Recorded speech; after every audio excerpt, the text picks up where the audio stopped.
Order, order.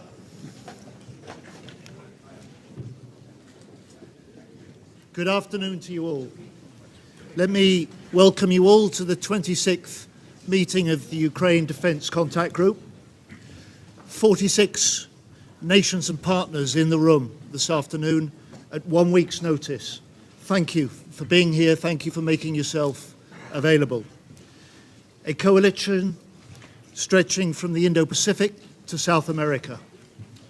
And it's a pleasure to be joined by Secretary Hegseth, who confirmed to me this morning the US's continued commitment and involvement to the UDCG. Pete, we all wish you all success in your new job. Friends, we meet at a moment of great consequence. 2025 is the critical year for the war in Ukraine. Ukrainians continue to fight with huge courage, military and civilians alike. Their bravery, fused with our support, has proved a lethal combination. Putin believed he would win this war in 3 days, but now, nearly 3 years on, 850,000 Russians have been killed or wounded. But while Russia is weakened, it remains undeniably dangerous and is slowly taking ground. President Trump and President Zelensky have both spoken of their desire to achieve peace through strength. And it's the commitments here through this contact group that provide the strength to achieve that peace. And our job as defense ministers is to put into the hands of the Ukrainian war fighters what they need to fight and what they need to help force Putin to the negotiating table.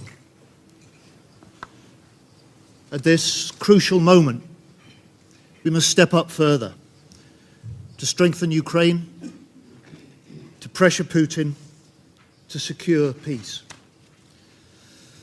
And speaking as a European defence minister, we know our responsibilities. We are doing more of the heavy lifting, sharing more of the burden. Europe is stepping up with more defence spending and more support to Ukraine. For our part in the UK, we will spend £4.5 billion this year in military aid to support Ukraine, more than ever before. And by the end of March, both directly and working with our partners Latvia and other allies, we will have delivered over 10,000 drones in the last year alone. And today I've announced an extra £150 million in new firepower, tanks, artillery, air-to-air missiles, and new contracts for repairs to crucial kit in Ukraine. Ukraine's security matters to global security. This war was never just about China is watching, Iran and North Korea are watching. All, like Putin, are looking for signs of weakness, for our determination to fade, for our unity to fracture. And when aggression goes unchecked on one continent, it emboldens regimes on other continents. When the border of one country is redrawn by force, it undermines the security of all nations. So let us recognise this danger, let us confront it with conviction and unity, and secure peace through strength together. Now it gives me great pleasure to introduce the new US Defense Secretary, Secretary Hegseth. Well, good afternoon, friends. Thank you, Secretary Healy, for your leadership, both in hosting and now leading the UDCG. This is my first Ukraine Defense Contact Group, and I'm honored to join all of you today. And I appreciate the opportunity to share President Trump's approach to the war in Ukraine. We are at, as you said, Mr. Secretary, a critical moment. As the war approaches its third anniversary, our message is clear. The bloodshed must stop, and this war must end. President Trump has been clear with the American people and with many of your leaders that stopping the fighting and reaching an enduring peace is a top priority. He intends to end this war by diplomacy and bringing both Russia and Ukraine to the table. And the U.S. Department of Defense will help achieve this goal. We will only end this devastating war and establish a durable peace by coupling allied strength with a realistic assessment of the battlefield.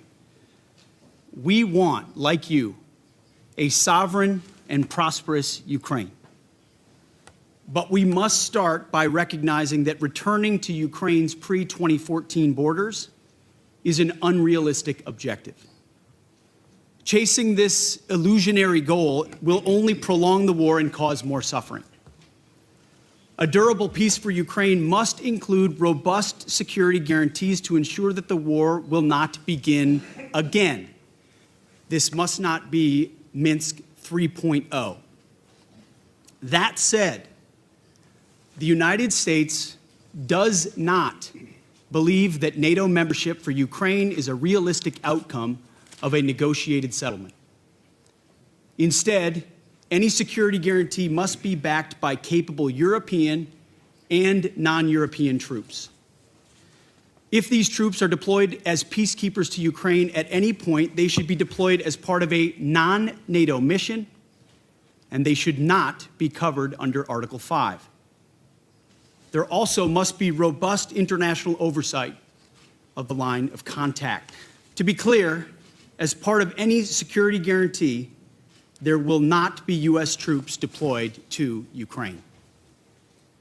To further enable effective diplomacy and drive down energy prices that fund the Russian war machine, President Trump is unleashing American energy production and encouraging other nations to do the same. Lower energy prices, coupled with more effective enforcement of energy sanctions, will help bring Russia to the table. Safeguarding European security must be an imperative for European members of NATO. As part of this, Europe must provide the overwhelming share of future lethal and non-lethal aid to Ukraine. Members of this contact group must meet the moment. This means donating more ammunition and equipment, leveraging comparative advantages, expanding your defense industrial base, and importantly, leveling with your citizens about the threat facing Europe. Part of this is speaking frankly with your people about how this threat can only be met by spending more on defense. 2% is not enough. President Trump has called for 5%, and I agree. Increasing your commitment to your own security is a down payment for the future, a down payment, as you said, Mr. Secretary, of peace through strength. We're also here today to directly and unambiguously express that stark strategic realities prevent the United States of America from being primarily focused on the security of Europe. The United States faces consequential threats to our homeland. We must and we are focusing on security of our own borders. We also face a peer competitor in the communist Chinese with the capability and intent to threaten our homeland and core national interests in the Indo-Pacific. The U.S. is prioritizing deterring war with China in the Pacific, recognizing the reality of scarcity and making the resourcing trade-offs to ensure deterrence does not fail. Deterrence cannot fail for all of our sakes. As the United States prioritizes its attention to these threats, European allies must lead from the front. Together, we can establish a division of labor that maximizes our comparative advantages in Europe and Pacific, respectively. In my first weeks as Secretary of Defense, under President Trump's leadership, we've seen promising signs that Europe sees this threat. understands what needs to be done, and is stepping up to the task. For example, Sweden recently announced its largest ever assistance package. We applaud them for committing $1.2 billion in ammunition and other needed material. Poland is spending 5% of GDP on defense already, which is a model for the continent. And 14 other countries are co-leading capability coalitions. These groups are doing great work to coordinate Europe's contributions of legal assistance across 8 key capability areas. These are first steps. More must still be done. We ask each of your countries to step up on fulfilling the commitments that you have made. And we challenge your countries and your citizens to double down and recommit yourselves not only to Ukraine's immediate security needs, but to Europe's long-term defense and deterrence goals. Our transatlantic alliance has endured for decades, and we fully expect that it will be sustained for generations to come. But this won't just happen. It will require our European allies to step into the arena and take ownership of conventional security on the continent.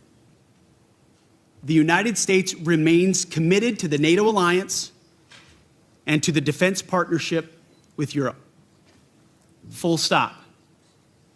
But the United States will no longer tolerate an imbalanced relationship which encourages dependency. Rather, our relationship will prioritize empowering Europe to own responsibility for its own security. Honesty will be our policy going forward, but only in the spirit of solidarity. President Trump looks forward to working together, to continuing this frank discussion amongst friends, and to achieve peace through strength together. Thank you. No questions, I'm afraid. Secretary Hegseth, we hear you. We hear your commitment to NATO, to Article 5, to a sovereign Ukraine, and to your defence partnership with Europe. We also hear your concerns. On stepping up for Ukraine, we are and we will. On stepping up for European security, we are and we will. And you've just spoken about peace through strength. We are 50 nations strong here, all determined to put an end to Putin's war, to do so together. Ladies and gentlemen, we have work to do. I will now ask the media to leave.